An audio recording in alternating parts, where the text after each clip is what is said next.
Tingkat reaksi dalam proses kimia apapun mungkin dibatasi oleh jumlah salah satu reaktan di mana reaktan tersebut disebut bereaksi pembatas, misalnya logam seng bereaksi dengan asam klorida membentuk seng klorida dan gas hidrogen.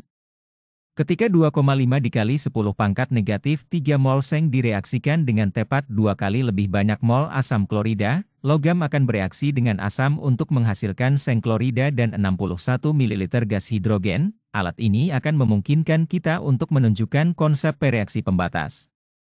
Jumlah gas yang dihasilkan diukur dalam labu bundar yang digerakkan ke atas dan ke bawah sesuai kebutuhan untuk mencocokkan tingkat di dalam dan di luar sehingga mempertahankan tekanan atmosfer yang konstan. Ketika logam seng ditambahkan ke dalam larutan asam maka akan bereaksi membebaskan gas hidrogen. Gas hidrogen ini kemudian ditampung di dalam buret gas untuk selanjutnya diimbangi dengan tabung yang lainnya sampai dicapai level yang sama.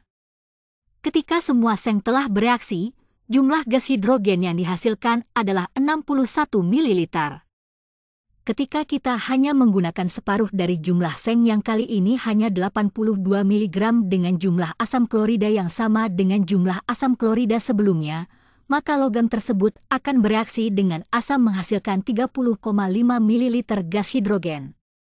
Karena kita telah menggunakan setengah dari jumlah stekiometri, maka semua seng habis dalam reaksi dan diprediksi gas hidrogen yang ada di dalam buret gas adalah 30,5 ml atau setengah dari jumlah sebelumnya.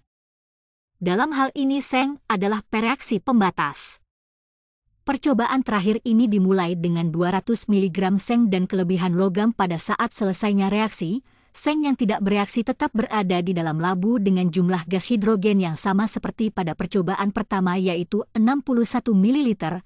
Reaksi terhenti saat semua asam klorida habis dalam reaksi. Dengan demikian HCl atau asam klorida ini adalah pereaksi pembatas.